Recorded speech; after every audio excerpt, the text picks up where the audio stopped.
가하나 대통령이 Our 한국을 nation was 부른 이유는 born 단 with much 하나였습니다. promise. The 중국을 이길 수 66-year-old 있는 유일한 opposition 나라. leader won the 거대한 초강대국들, 수십억 달러의 투자 약속을 내건 중국, 무기까지 내민 미국, 영향력만 앞세운 유럽.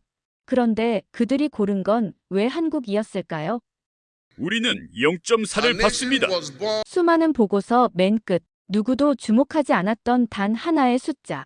하지만 그 숫자가 전 세계의 판을 뒤흔들었습니다. 이건 단순한 수치가 아닙니다. 중국의 로비도, 미국의 돈도 넘어선 단 하나의 신뢰. 그리고 세계는 묻습니다. 한국은 어떻게 그들을 이긴 것인가? 도대체 무슨 일이 벌어진 걸까요? 그 전에 잠깐 1초 만에 누를 수 있는 좋아요 버튼을 꾹 눌러주시면 영상 제작에 아주 큰 힘이 됩니다. 그럼 바로 시작하겠습니다. 저는 지금까지 20년 넘게 배터리 기술을 연구해왔습니다. 한국지질자원연구원에서 리튬이온 배터리의 양극재 개발에 매달려온 이준호라고 합니다. 정말 예상치 못한 전화 한 통이 제 인생을 완전히 바꿔놓았죠. 산업통상자원부 해외자원개발과에서 연락이 온 거였습니다. 가하나 정부에서 리튬 탐사 프로젝트의 총괄을 맡아달라는 제안이 들어왔다는 내용이었어요. 가하나라니. 아프리카 서부의 그 나라가 리튬 매장 가능성을 조사하고 있다는 건 알고 있었지만 직접 참여하게 될 줄은 몰랐거든요. 에워야 지역에서 호주 회사인 애틀랜틱 리튬이 예비조사를 했는데 가하나 정부에서는 한국의 기술력을 원한다고 했습니다. 순간 가슴이 뛰기 시작했습니다. 지금까지 실험실에서만 연구해온 제가 실제 광산 현장에서 리튬을 찾는다니. 그것도 아프리카 대륙에서 말이죠. 하지만 동시에 두려움도 밀려왔습니다. 완전히 다른 환경, 다른 문화, 그리고 무엇보다 실패할 수 없다는 압박감이 숨을 막히게 했거든요. 가하나 광물부에서 보내온 1차 지질 조사 보고서를 받아들고 보니 제 손이 떨리고 있었습니다. 페그마타이트 광상에서 리튬 가능성이 존재한다는 내용이었지만 정밀한 분석 장비나 머신러닝 기술은 전혀 활용되지 않은 상태였죠. 제대로 된 탐사가 아니었습니다. 리튬 농도 측정도 대략적이고 광상의 규모나 품질에 대한 데이터도 부족했어요. 하지만 그래서 더 기회라는 생각이 들었습니다.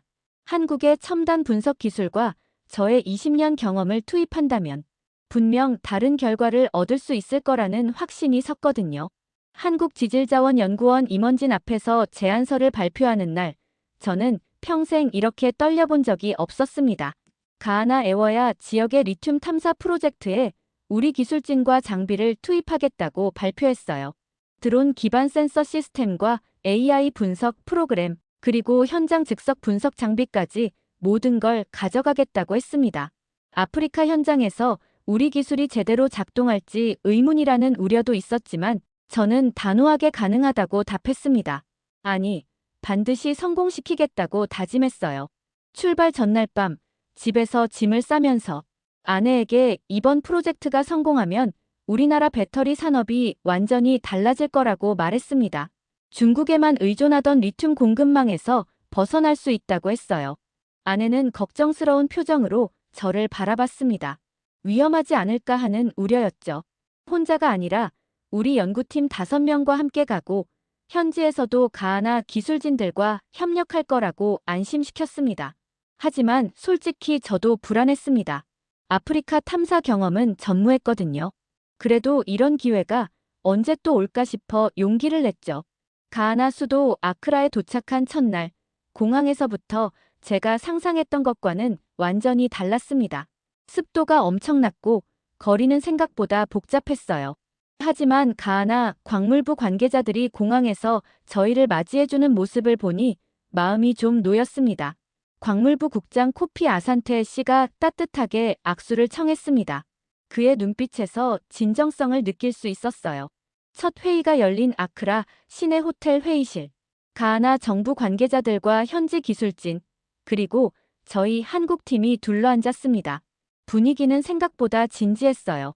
아산테 국장이 저희를 초청한 이유는 단순히 리튬을 찾는 것이 아니라 가하나 국민들에게 실질적인 도움이 되는 프로젝트를 만들고 싶다는 것이었습니다.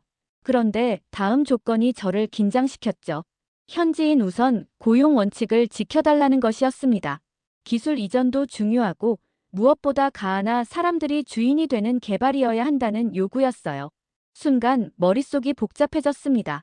물론 현지 고용은 당연한 일이지만 기술적 전문성이 필요한 작업들은 어떻게 해야 할까?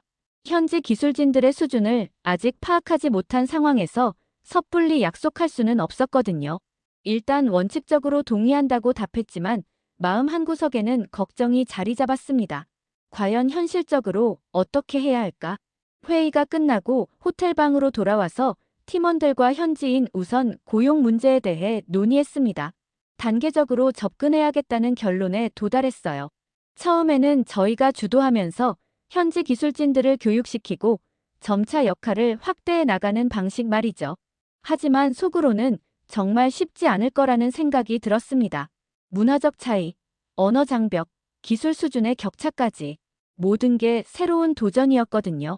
그날 밤 가하나의 첫밤을 보내며 창밖을 바라봤습니다. 아크라의 네온사인들이 반짝이고 있었지만 제 마음은 불안과 기대가 뒤섞여 있었어요. 내일부터 본격적인 현장 조사가 시작됩니다. 에워야 지역까지는 아크라에서 차로 3시간 거리라고 하더군요. 과연 그곳에서 어떤 일들이 기다리고 있을까? 그리고 정말로 리튬을 찾을 수 있을까? 20년간 실험실에서만 연구해온 제가 이제 진짜 현장에서 보물찾기를 시작하게 된 겁니다. 가슴 깊은 곳에서 흥분과 두려움이 동시에 올라왔어요. 하지만 분명한 건 이번 프로젝트가 제 인생에서 가장 중요한 도전이 될 거라는 확신이었습니다. 아크라에서 에워야 지역까지 가는 길은 정말 험했습니다. 포장도로가 끝나자 비포장길이 시작됐고 우기가 지나간 자리마다 무릉덩이가 가득했어요. 차가 흔들릴 때마다 저희가 가져온 정밀 분석 장비들이 걱정됐죠. 팀원들도 이런 도로 상황에서 장비 운반이 과연 가능할지 우려를 표했습니다. 일단 현장을 봐야겠다는 생각뿐이었어요. 3시간 만에 도착한 에워야 지역은 제가 상상했던 것보다 훨씬 열악했습니다. 전기는 하루에 몇 시간밖에 들어오지 않았고 인터넷도 불안정했어요. 우리 드론과 AI 분석 시스템을 제대로 운영하려면 안정적인 전력 공급이 필수인데 말이죠. 예상보다 기초 인프라가 너무 부족했습니다. 현지 조사단장 리아 아사마가 저희를 맞아줬습니다. 가하나 지질청에서 파견된 30대 후반의 여성 지질학자였어요. 첫인상부터 매우 전문적이고 똑똑해 보였습니다. 하지만 그녀가 전해준 소식은 당황스러웠어요. 솔직히 말하면 예산 상황이 저희가 원하는 만큼 좋지 않다는 것이었습니다. 어떤 부분이 문제인지 물어보니 전력 인프라 개선에만 최소 2주는 걸릴 것 같다고 했어요. 그리고 장비 운반용 도로도 보수해야 한다고 하더군요. 머릿속이 복잡해졌습니다. 한국에서 가져온 장비들은 이미 선적됐는데 기본 인프라부터 해결해야 한다니. 예산도 문제지만 시간도 문제였어요. 그런데 더 큰 문제가 기다리고 있었습니다. 다음 날 오후 현지 마을 대표들과의 첫 미팅에서 터져나온 질문들이었어요. 마을 족장 쿠아메 오포쿠가 날카롭게 물었습니다. 외국 회사들이 와서 우리 땅을 파는 건 좋지만 환경은 어떻게 보상할 거냐는 것이었어요. 토지 사용료도 문제고 채굴 과정에서 농작물이나 식수에 피해가 생기면 누가 책임질 거냐는 연이어 쏟아지는 질문들에 저는 말문이 막혔습니다. 기술적인 탐사는 준비했지만 환경 영향 평가나 지역사회 보상 방안은 구체적으로 준비하지 못했거든요. 저희가 가져온 탐사 기술은 환경에 최소한의 영향만 준다고 설명했어요. 드론을 이용한 원격 탐사가 주가 될 거라고 했습니다. 어찌어찌 설명은 했지만 주민들의 표정에서 여전히 의구심이 느껴졌습니다. 그들의 입장에서는 당연한 거였죠. 영국의 골드필즈, 미국의 뉴몬트, 캐나다의 킬로스 같은 수많은 외국 기업들이 와서 이런저런 약속을 했지만 정작 지역 주민들에게 돌아온 혜택은 미미했을 테니까요. 커뮤니티 미팅이 끝나고 숙소로 돌아오는 길, 제 머릿속은 온통 복잡했습니다. 기술적인 문제만 해결하면 될 줄 알았는데 사회적, 정치적 요소들이 이렇게 중요할 줄은 몰랐어요. 그런데 진짜 위기는 그 다음 주에 찾아왔습니다. 니아가 급하게 달려와서 큰일 났다고 알려줬어요. 중국 탐사팀이 왔다는 거였습니다. 그것도 저희보다 규모가 훨씬 크다고 하더군요. 가슴이 철렁 내려앉았습니다. 현장으로 나가보니 정말 큰일이었어요.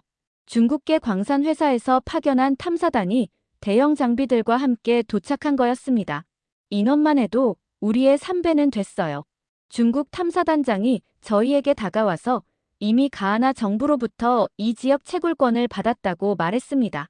저희가 뭘 하든 상관없지만 자신들이 먼저 탐사를 시작하겠다고 하더군요. 순간 머리가 하얗게 됐습니다. 채굴권을 받았다고요? 저희는 탐사 허가만 받은 상태인데 그들이 이미 채굴권을 확보했다는 건가? 승인과 채굴권은 다르다면서 자신들은 작년에 이미 모든 절차를 마쳤다고 주장했어요. 그들의 말이 사실인지 확인하기 위해 급히 아크라의 광물부에 연락했습니다. 아산테 국장의 답변은 충격적이었어요. 복잡한 상황이라는 것이었습니다. 중국 측에서도 정식 절차를 밟았고 현재 두 팀 모두 합법적인 지위를 가지고 있다고 하더군요. 그럼 저희는 어떻게 해야 하냐고 물으니 먼저 실질적인 성과를 보여주는 쪽이 우선권을 갖게 될 거라고 했습니다. 전화를 끊고 나니 팀원들이 모두 저를 바라보고 있었습니다. 불안과 걱정이 역력했어요.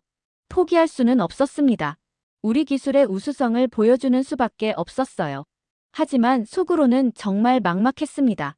중국 팀은 이미 모든 준비가 끝난 상태에서 본격적인 탐사를 시작했는데 저희는 아직 기본 인프라도 제대로 갖춰지지 않은 상황이었거든요. 그날 저녁 니아와 긴 대화를 나눴습니다. 솔직히 중국팀과 경쟁해서 이길 수 있을지 물어봤어요. 니아는 중국팀이 확실히 자금력과 인력 면에서 우위에 있지만 저희 기술은 정말 혁신적이라고 했습니다. 드론과 AI를 활용한 정밀 분석은 중국팀도 따라올 수 없을 거라고 하더군요. 니아의 말에 조금 용기가 났습니다. 맞습니다. 저희에게는 20년간 축적한 배터리 기술 노하우와 최첨단 분석 장비가 있었어요. 내일부터 본격적으로 시작하기로 했습니다. 현지 주민들께 우리 기술을 제대로 보여드리고 중국 팀과는 다른 접근 방식으로 신뢰를 얻어야겠다고 다짐했어요. 다음 날 아침 일찍 마을 주민들을 모시고 작은 설명회를 열었습니다. 저희 한국 팀은 단순히 리튬을 찾는 것이 아니라 가하나 분들과 함께 지속 가능한 개발을 하고 싶다고 말씀드렸습니다. 드론을 시연하며 환경에 미치는 영향을 최소화하는 방법을 설명했어요. 주민들의 반응이 생각보다 좋았습니다. 우리 땅을 파지 않고도 아래에 뭐가 있는지 알 수 있다는 것에 놀라워하더군요. 드론 센서가 지하 구조를 분석해서 정확한 위치를 찾아낼 수 있다고 설명하니 더욱 관심을 보였어요. 하지만 여전히 중국 팀과의 경쟁은 치열했습니다. 그들은 이미 대규모 시료 채취를 시작했고 현지 인력도 대거 고용하기 시작했어요. 절박한 첫 위기였습니다. 과연 저희 한국팀이 이 경쟁에서 살아남을 수 있을까? 하지만 포기할 수는 없었어요. 이건 단순한 탐사 경쟁이 아니라 한국 배터리 산업의 미래가 걸린 문제였으니까요. 중국 팀과의 경쟁이 치열해지던 중 뜻밖의 기회가 찾아왔습니다. 니아가 흥미로운 소식을 가져온 거였어요. 제 할아버지를 만나보는 게 어떻겠냐는 제안이었습니다. 1980년대에 소련 지질학자들과 함께 이 지역을 조사한 적이 있다고 하더군요. 그때 만든 자료들이 남아있을 거라고 했어요. 순간 가슴이 뛰기 시작했습니다. 1980년대 소련의 지질 조사라니. 냉전 시대의 소련은 세계 각지에서 광물 자원 조사를 했었죠. 그들의 기술력은 당시로서는 상당히 앞서 있었어요. 다음 날 니아의 고향 마을로 갔습니다. 90세가 넘은 할아버지 쿼쿠 아사마는 여전히 정정하셨어요. 소련 사람들이 이 근처를 정말 자세히 조사했다고 하시더군요. 특히 페그마타이트 광상에 대해서는 아무도 모르는 걸 알고 있었다고 했습니다. 할아버지는 오래된 나무 상자에서 누렇게 바랜 지도와 문서들을 꺼내셨습니다. 러시아어로 빼곡히 적힌 지질도였어요. 여기 표시된 곳들이 페그마타이트가 집중된 지역이라고 설명해 주셨습니다. 지도를 자세히 보니 정말 놀라웠습니다. 현재 저희가 탐사하고 있는 지역보다 훨씬 넓은 범위에서 체계적인 조사가 이뤄졌더군요. 특히 지하 구조에 대한 분석이 매우 정밀했어요. 할아버지께 이 자료들을 복사해도 되는지 여쭈어 보니 우리 땅에서 나오는 건데 가하나 사람들이 알아야 할 권리가 있다고 하셨습니다. 니아가 러시아어를 읽을 수 있어서 정말 다행이었습니다. 지질학 전공하면서 러시아 논문들을 많이 읽었다고 하더군요. 자료를 분석해보니 정말 대박이었어요. 리튬 함유 페그마타이트의 정확한 위치들이 다 표시되어 있었거든요. 자료를 분석해보니 소련 지질학자들이 이 지역에서 최소 3곳의 유망한 리튬 광상을 발견했다는 걸 알 수 있었습니다. 그런데 정작 가하나 정부도 이런 자료가 있다는 걸 몰랐던 거예요. 저희는 즉시 한국에서 가져온 드론과 AI 분석 시스템을 가동했습니다. 1980년대 소련 자료와 2025년 첨단 기술을 결합하는 거였죠. 팀원들에게 드론에 장착된 자력계와 전기 비저항 센서로 이 지점들을 정밀 스캔하라고 지시했어요. 이 정도 정밀도로 스캔하려면 최소 3일은 걸릴 것 같다고 했지만 정확한 데이터가 중요했습니다. 드론이 하늘을 날며 수집한 데이터를 실시간으로 AI 프로그램이 분석했습니다. 그 결과는 정말 놀라웠어요. 소련 자료에서 표시된 지점 3곳 중 2곳에서 강한 리튬 신호가 감지된 거였습니다. 특히 에워야 남쪽 2km 지점은 신호가 특별히 강했어요. 니아에게 이 결과를 보여주니 정말 놀라워했습니다.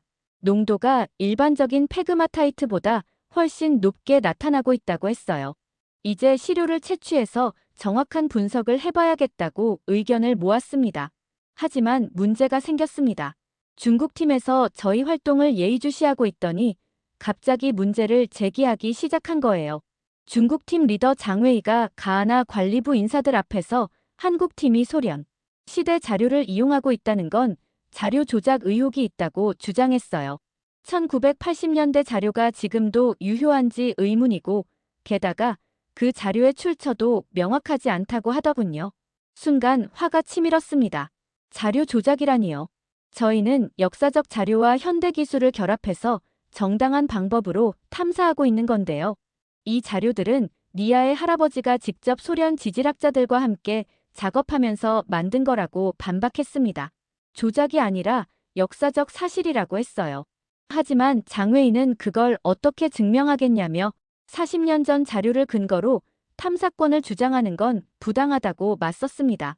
중국팀의 로비가 시작된 거였습니다. 가하나 광물부의 일부 관리들이 중국 측 주장에 귀를 기울이기 시작했어요. 팀 내부의 긴장도 고조됐습니다. 팀원들이 이러다가 탐사 허가가 취소되는 거 아니냐고 걱정했지만 저희가 하고 있는 건 정당한 학술 연구라고 안심시켰어요. 하지만 속으로는 저도 불안했습니다. 중국팀의 정치적 압력이 생각보다 강했거든요. 그런데 니아가 결정적인 해결책을 제시했습니다. 할아버지 자료의 진위를 증명하는 방법이 있다는 거였어요. 가하나 국립도서관에 1980년대 소련 마이너스 가하나 협력 프로젝트 공식 기록이 남아있다고 하더군요. 그걸 확인하면 할아버지 자료가 진짜라는 걸 증명할 수 있다고 했어요. 다음 날 바로 아크라로 가서 국립도서관을 뒤졌습니다. 정말로 1983년 소련 마이너스 가하나 지질조사 협력 프로젝트 보고서가 있더군요. 니아 할아버지의 이름도 현지 협력자로 명시되어 있었어요. 이거면 충분했습니다. 이제 중국팀도 할 말이 없을 거였어요. 하지만 중국팀은 포기하지 않았습니다. 이번에는 다른 방법으로 압박을 가하기 시작했어요. 현지 인력 채용에서 더 좋은 조건을 제시하면서 저희 팀원들을 빼가려고 시도한 거였습니다. 함께 일하면 월급을 2배로 드리겠다고 제안했어요. 현지에서 고용한 보조 연구원 몇 명이 실제로 중국팀으로 넘어갔어요. 배신감이 들기도 했지만 그들 입장에서는 당연한 선택이었죠. 하지만 저희에게는 중국팀이 따라올 수 없는 무기가 있었습니다. 바로 소련 자료와 한국 기술의 완벽한 결합이었어요. 드론으로 수집한 최신 데이터와 40년 전 소련 자료를 비교 분석한 결과 3곳의 탐사 후보지를 최종 선정할 수 있었습니다. 그리고 이 3곳은 중국팀이 전혀 주목하지 않은 지역들이었어요. 이제 진짜 게임이 시작되는 거라고 생각했습니다. 그날 밤 팀원들과 함께 작전 회의를 했습니다. 내일부터는 본격적인 시료 채취와 분석에 들어갈 예정이었어요. 과연 저희가 찾은 3곳 중에서 진짜 리튬 보물이 나올까요? 현지 팀과의 갈등이 점점 심해지고 있었습니다. 중국팀의 높은 급여 제한에 현지 보조 인력들이 하나둘씩 이탈하면서 저희 탐사 작업에 차질이 생기기 시작했어요. 지금 저희와 함께 일하는 현지 인력이 절반으로 줄었습니다. 정말 딜레마였습니다. 현지인 우선 고용 원칙도 지켜야 하는데 정작 현지 인력들이 더 나은 조건을 찾아 떠나는 상황이었거든요. 그럼 우리끼리라도 해보자고 결단을 내렸습니다. 오늘 밤에 야간 작업으로 드론 탐사를 집중적으로 실시하기로 했어요. 야간 작업이 오히려 유리할 수도 있었습니다. 전자기 간섭이 적고 온도 차이로 인한 데이터 정확도도 높아질 거였어요. 사실 가장 큰 이유는 중국 팀의 감시를 피하기 위해서였습니다. 낮에는 그들이 저희 모든 움직임을 주시하고 있었거든요. 그날 밤 10시 한국 팀 전체가 총출동했습니다. 달빛 아래에서 드론 3대를 동시에 가동해 소련 자료에서 표시된 3개 지점을 집중 스캔하기 시작했어요. 1번 지점은 현재 50% 완료됐고 자력계 데이터가 꽤 흥미로웠습니다. 2번 지점은 아직 특별한 신호가 없었지만 3번 지점이 이상했어요. 전기 비저 한 값이 급격하게 변하고 있었습니다. 뭔가 지하 구조가 다른 것 같았어요. 심장이 뛰기 시작했습니다. 전기 비저 한 값의 급격한 변화는 광물 조성이 다르다는 뜻이었어요. 리튬이 들어있는 페그마타이트라면 분명히 이런 패턴을 보일 거였습니다. 3번 지점에 집중하기로 했습니다. 모든 센서를 동원해서 정밀 스캔을 시작했어요. 1시간 후 드론 센서가 놀라운 데이터를 보내왔습니다. 리튬 농도가 0.4%로 나타나고 있었어요. 순간 모든 게 멈춘 것 같았습니다. 0.4%라니요. 상업적으로 채굴 가능한 리튬 농도가 보통 0.2% 이상인데 0.4%면 정말 고품질 광산이었어요. 다시 한번 확인해 봤더니 확실했습니다. 그것도 꽤 넓은 범위에서 일정하게 나타나고 있었어요. 가슴이 터질 것 같았습니다. 드디어 찾았구나. 진짜 리튬 보물을 찾았어요. 즉시 현장팀 투입해서 시료 채취 준비를 하라고 지시했습니다. 하지만 문제가 생겼습니다. 3번 지점 근처에서 이상한 움직임이 포착된 거였어요. 멀리서 손전등 불빛이 여러 개 보였습니다. 불법 채굴자들이었어요. 어떻게 해야 할지 고민하다가 니아에게 연락해서 현지 경찰을 부르기로 했습니다. 급하게 니아에게 전화했습니다. 3번 지점에 불법 채굴자들이 나타났다고 알렸어요. 지금 바로 경찰을 부르겠다고 하면서 절대 그들에게 접근하지 말라고 당부했습니다. 위험하다고 하더군요. 30분 후 가하나 경찰과 니아가 도착했습니다. 다행히 불법 채굴자들은 경찰이 오자 도망갔어요. 이제 안전해졌다며 시료 채취를 하라고 했습니다. 마침내 0.4% 리튬 농도가 나온 지점에서 첫 시료를 채취했습니다. 손이 떨릴 정도로 긴장됐어요. 이 시료를 한국으로 보내서 정밀 분석해야겠다고 생각했지만 니아가 현장 분석 장비로도 충분히 확인할 수 있다고 말했습니다. 니아의 말이 맞았습니다. 한국에서 가져온 휴대용 XRF 분석기로 즉석에서 성분 분석이 가능했거든요. 새벽 3시 첫 번째 시료 분석 결과가 나왔습니다. 리튬 농도 0.42%, 그리고 스포듐민 함량도 상당히 높았어요. 스포듐민은 리튬의 주요 광물이었습니다. 이 정도 함량이면 정말 고품질 광산이라고 할 수 있었어요. 세계 평균 리튬 농도가 0.2% 정도인데 저희가 찾은 건 그보다 2배 이상이었습니다. 충격적인 수치였습니다. 이 정도면 세계적인 수준의 리튬 광산이라고 할 수 있었어요. 더 많은 시료를 채취해야 했습니다. 이게 우연이 아니라는 걸 증명해야 했으니까요. 새벽 내내 추가 시료를 채취했습니다. 총 12개 지점에서 샘플을 수집했는데 놀랍게도 모든 지점에서 0.35% 이상의 리튬 농도가 확인됐어요. 이건 정말 대박이었습니다. 이 정도 규모면 가하나를 리튬 강국으로 만들 수 있었어요. 하지만 기술 보호가 중요했습니다. 중국 팀이나 다른 경쟁자들이 저희 발견을 알게 되면 큰일이었거든요. 모든 데이터를 암호화해서 보관하고 시료 분석 결과는 절대 외부에 유출되면 안 된다고 팀원들에게 당부했어요. 아침이 되자 중국 팀에서 수상한 낌새를 알아챘습니다. 한국 팀이 어젯밤에 뭔가 했나 보다며 장비 차량들이 새벽에 움직인 흔적이 있다고 하더군요. 저희의 야간 작업을 눈치챈 거였어요. 하지만 정확히 무엇을 발견했는지는 모르는 상황이었습니다. 중국팀 리더 장웨이가 은근히 떠보려고 했지만 저는 태연하게 답했습니다. 어젯밤 작업 결과가 어땠냐고 물으니 별다른 성과는 없었다고 했어요. 계속 탐사해봐야 한다고 말했습니다. 하지만 속으로는 가슴이 뛰고 있었습니다. 저희가 발견한 리튬 광상의 규모와 품질을 생각하면 이건 정말 역사적인 발견이었거든요. 리튬 발견 소식을 가하나 광물부에 정식으로 보고하는 날이 왔습니다. 아산테 국장을 비롯한 고위 관료들이 모인 회의실에서 저는 떨리는 마음으로 발표를 시작했어요. 저희 한국팀이 에워야 지역에서 중요한 발견을 했다고 말문을 열었습니다. 프레젠테이션 화면에 드론 탐사 결과와 시료 분석 데이터를 띄웠습니다.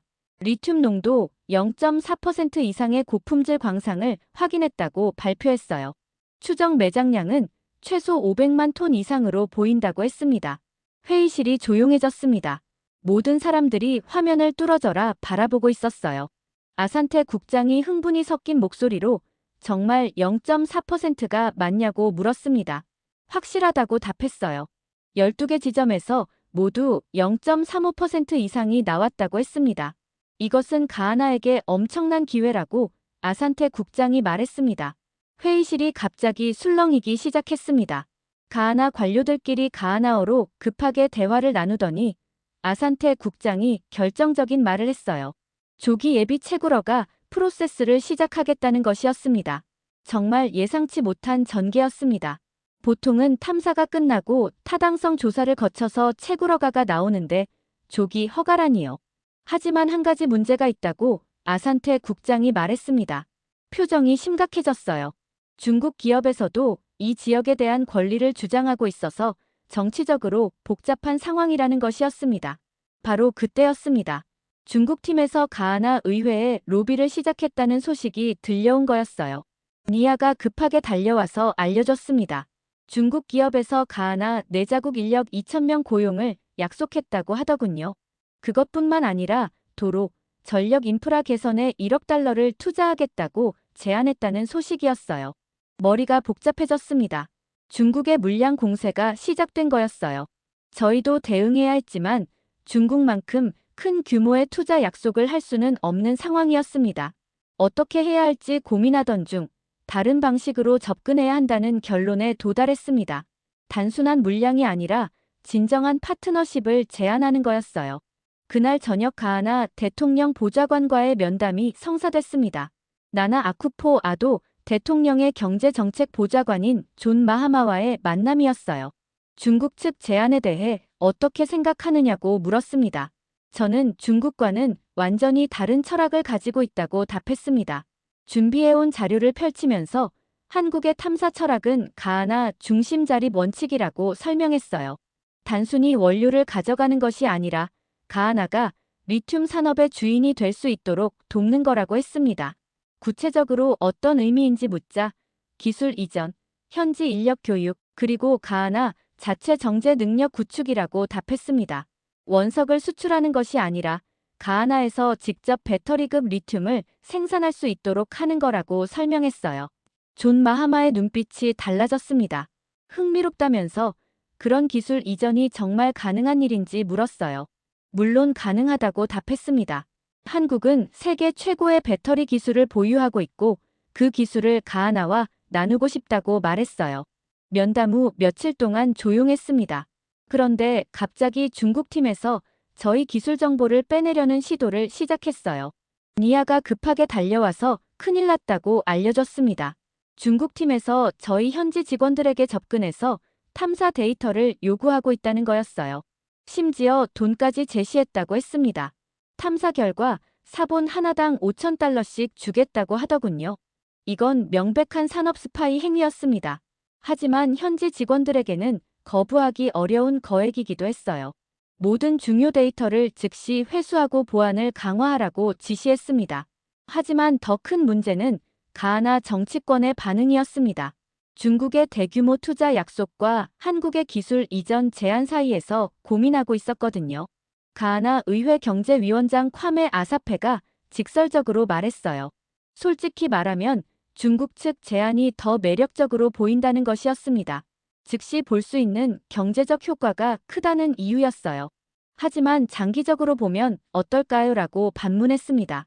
중국은 원료만 가져갈 뿐이고 진정한 기술 발전은 없을 거라고 설명했어요. 그래도 당장 일자리와 인프라가 중요하다는 반응이었습니다. 정말 어려운 상황이었습니다. 현실적인 경제적 유인과 장기적인 발전 비전 사이의 선택이었거든요. 그런데 예상치 못한 변화가 일어났습니다. 가나 현지 여론이 바뀌기 시작한 거였어요.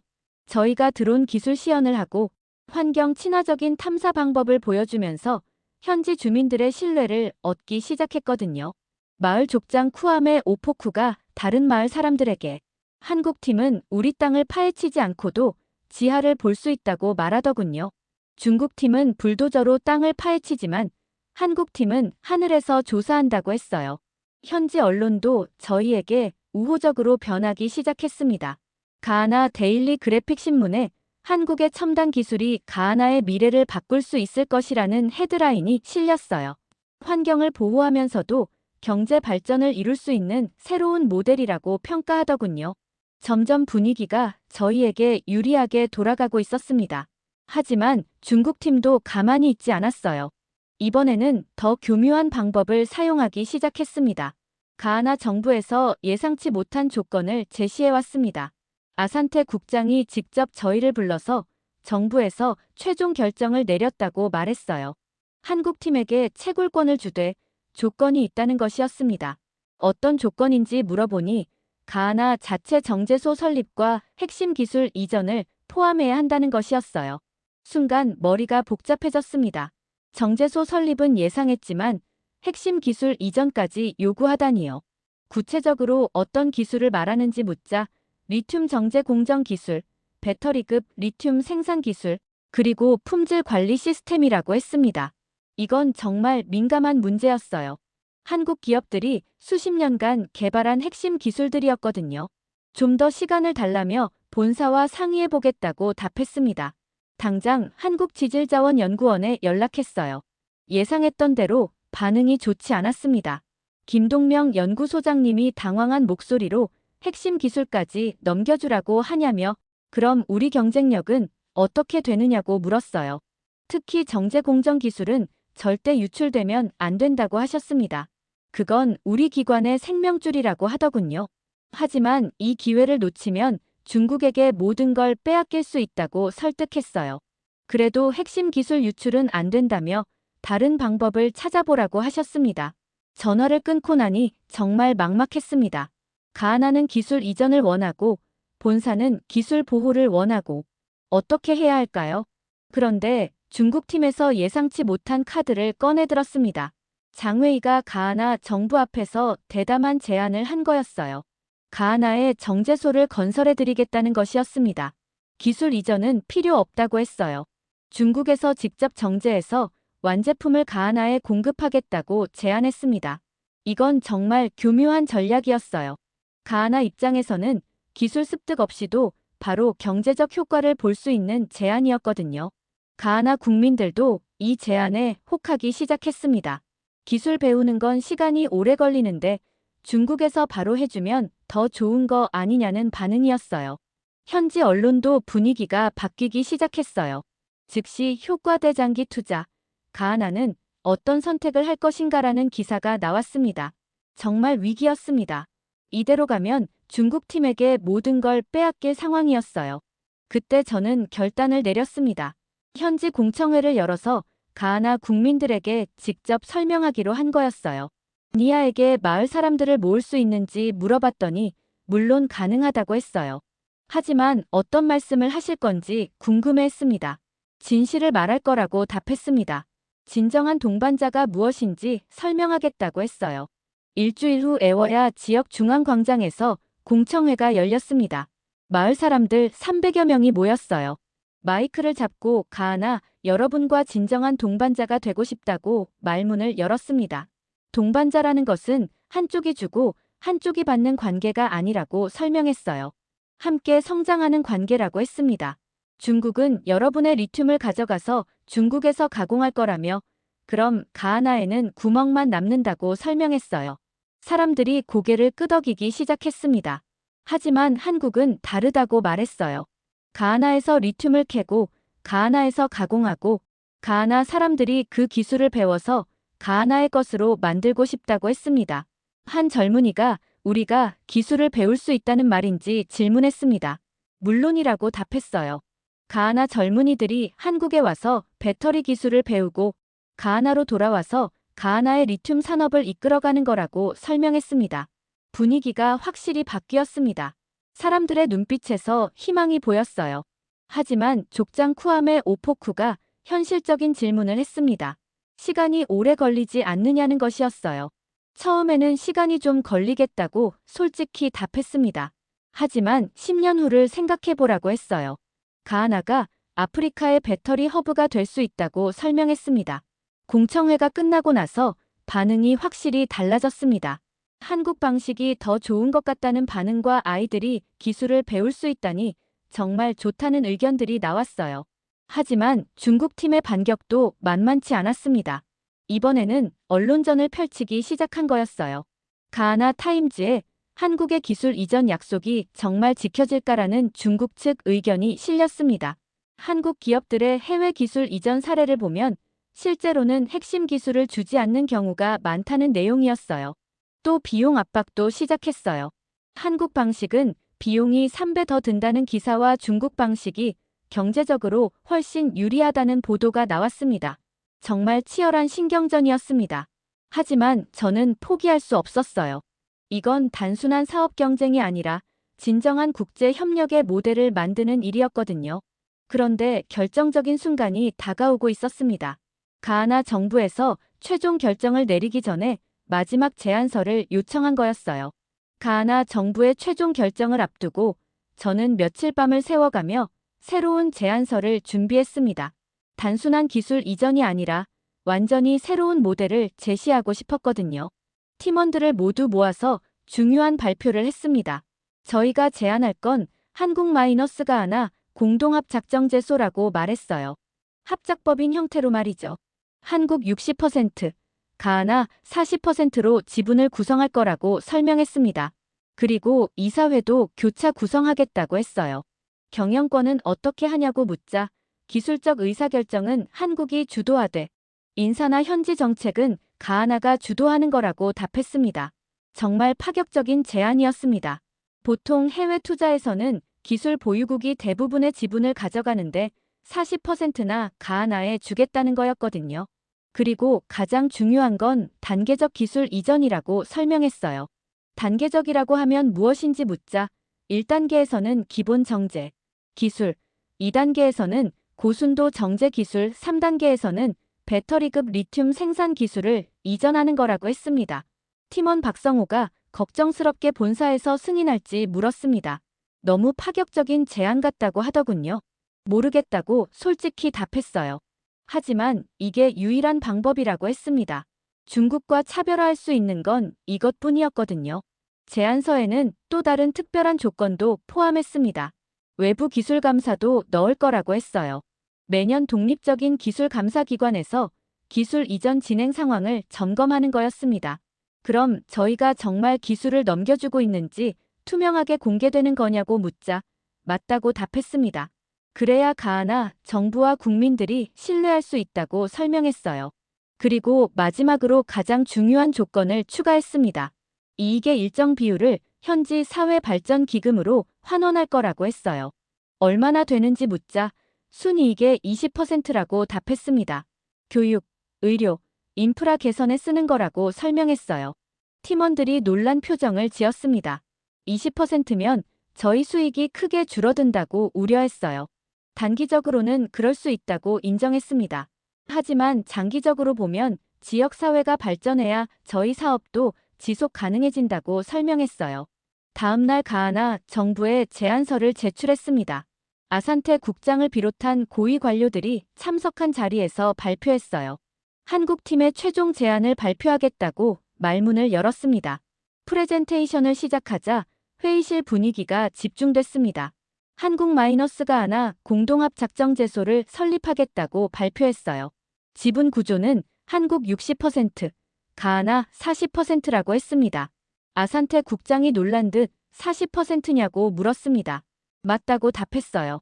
진정한 파트너십은 이익도 공유해야 한다고 생각한다고 설명했습니다.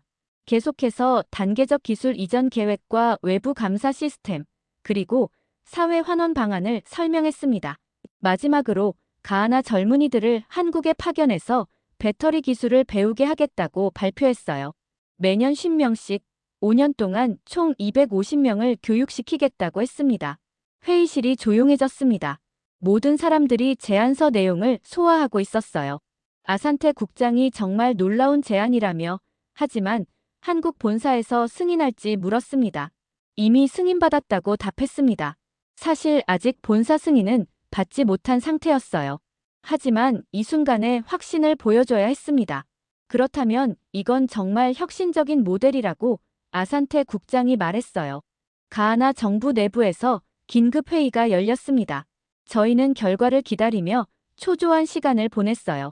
그런데 예상치 못한 곳에서 지원이 나타났습니다. 현지 주요 지도자들이 나서기 시작한 거였어요. 족장 쿠아메 오포쿠가 다른 지역 족장들과 함께 성명을 발표했습니다. 한국의 제안을 지지한다는 것이었어요. 이것이야말로 가하나의 미래를 위한 진정한 투자라고 했습니다. 가하나 대학교 총장도 지지 의사를 표명했어요. 한국의 기술 교육 프로그램은 가하나 젊은이들에게 새로운 희망을 줄 것이라고 했습니다.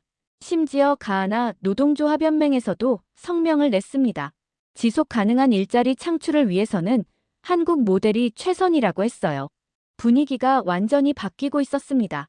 하지만 중국 팀의 마지막 저항도 만만치 않았어요. 장웨이가 언론의 반박 논리를 제시했습니다. 한국의 제안은 현실성이 떨어진다는 것이었어요. 기술 이전 약속이 지켜진다는 보장이 없고 합작법인 구조도 복잡해서 의사결정이 어려울 것이라고 주장했습니다. 그리고 마지막 카드를 꺼내들었어요. 중국은 즉시 5억 달러를 투자하겠다고 발표했습니다. 한국보다 2배 큰 규모였어요. 정말 치열한 마지막 경쟁이었습니다. 한쪽은 돈으로, 한쪽은 비전으로 승부를 걸고 있었어요.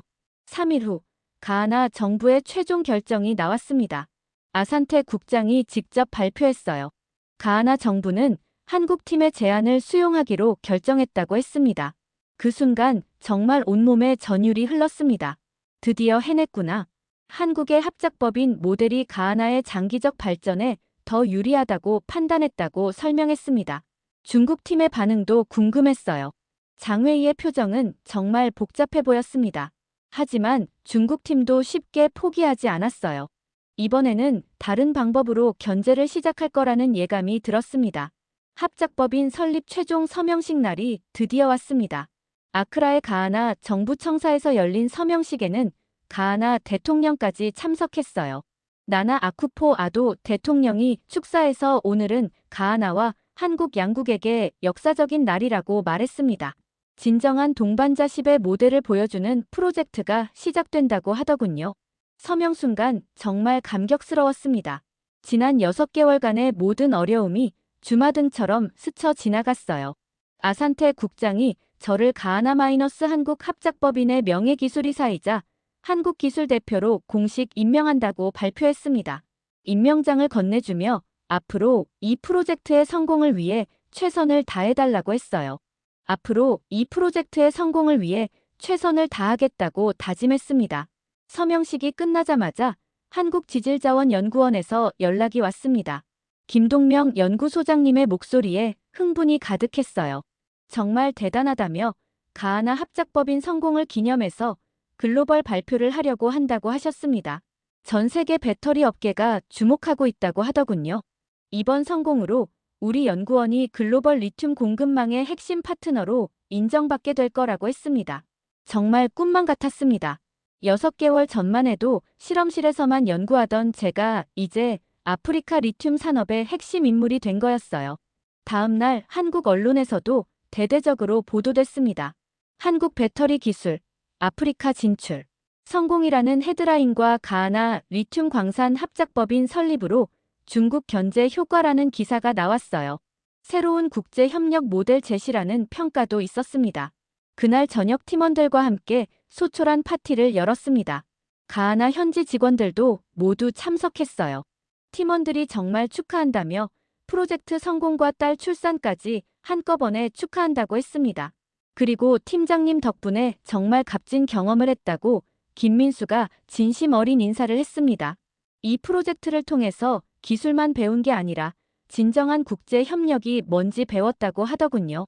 니아도 감동적인 말을 해줬습니다. 제가 가하나에게 단순히 기술을 준 게 아니라 희망을 줬다고 했어요. 가하나 젊은이들이 이제 꿈을 꿀 수 있게 됐다면서 가하나도 선진국이 될 수 있다는 꿈을 꿀 수 있게 됐다고 하더군요. 며칠 후 중국 팀이 가하나에서 철수한다는 소식을 들었습니다. 하지만 그들도 완전히 포기한 건 아니었어요. 다른 아프리카 국가에서 한국 모델을 벤치마킹한 새로운 프로젝트를 시작한다고 하더군요. 결국 저희가 만든 모델이 전 세계로 퍼져나가는 거라고 박성호가 신문 기사를 보며 말했습니다. 그게 바로 저희가 원했던 거라고 답했어요. 단순히 저희만 성공하는 게 아니라 모든 나라가 상생할 수 있는 모델을 만드는 거였으니까요. 한 달 후 드디어 한국으로 돌아가는 날이 왔습니다. 가하나 공항에서 작별 인사를 나누는데 정말 아쉬웠어요. 니아가 눈물을 글썽이며 정말 감사했다고 말했습니다. 제 덕분에 인생이 바뀌었다고 하면서 이제 자신도 가하나 리튬 산업의 전문가가 됐다고 하더군요. 니아야말로 이 프로젝트의 진짜 주인공이라고 답했어요. 앞으로 가하나 리튬 산업을 이끌어갈 사람은 바로 니아라고 했습니다. 마을 사람들도 공항까지 배웅을 나왔어요. 족장 쿠아메 오포쿠가 특별한 선물을 줬습니다. 전통 목걸이라고 하면서 제 딸에게 달라고 했어요. 저희 땅에서 나온 리튬으로 만든 세상 첫 배터리가 들어간 목걸이라고 하더군요. 정말 감동적이었습니다. 제가 발견한 리튬으로 만든 첫 번째 제품이 제 딸을 위한 선물이 된 거였어요. 비행기 안에서 지난 6개월을 돌이켜봤습니다. 처음에는 단순히 리튬을 찾는 게 목표였는데 결국에는 완전히 새로운 국제 협력 모델을 만들어낸 거였어요. 20년 실험실 생활보다 더 많은 걸 배웠다고 혼자 중얼거리며 창밖을 바라봤습니다. 아프리카 대륙이 점점 멀어지고 있었지만 마음속에는 영원히 남을 추억들이었어요. 그날 저녁 뉴스에서 저희 프로젝트가 소개됐습니다. 한국 기업이 아프리카에서 새로운 협력 모델을 제시했다는 내용과 단순한 자원 개발을 넘어 현지와 함께 성장하는 동반자 모델을 구축했다는 보도였어요. 이는 향후 한국의 해외 진출에 새로운 기준이 될 것으로 보인다고 했습니다. 6개월 후 첫 번째 가하나산 리튬이 한국에 도착했습니다. 그리고 1년 후에는 가하나에서 생산한 배터리급 리튬이 전 세계로 수출되기 시작했어요. 가하나 젊은이들 10명이 한국에 와서 배터리 기술을 배우고 있고 니아는 가하나 리튬 공사의 기술이사가 됐습니다. 무엇보다 기뻤던 건 저희가 만든 모델이 다른 나라로 확산되고 있다는 소식이었어요. 인도네시아, 콩고, 칠레에서도 비슷한 합작법인 모델을 도입하겠다고 연락이 오더군요. 김동명 연구소장님이 직접 격려해 주셨어요. 정말 대단한 일을 해냈다면서 단순히 리튬을 확보한 게 아니라 새로운 국제 협력의 표준을 만든 거라고 하셨습니다. 6개월간의 가하나 여정이 끝났지만 사실 이건 시작에 불과했습니다. 앞으로 더 많은 나라와 더 많은 프로젝트가 기다리고 있을 테니까요. 진정한 글로벌 파트너십이란 이런 것이구나. 서로 다른 나라의 사람들이 함께 꿈을 꾸고 함께 그 꿈을 실현해 나가는 것. 그것이 제가 가하나에서 배운 가장 소중한 교훈이었습니다. 지금까지 감동사연북이었습니다. 오늘도 우리 구독자님들의 가정에 따뜻한 행복이 가득하시길 진심으로 바라겠습니다. 긴 영상 끝까지 시청해주셔서 정말 감사합니다. 내일 더 좋은 이야기로 찾아뵙겠습니다. 감사합니다.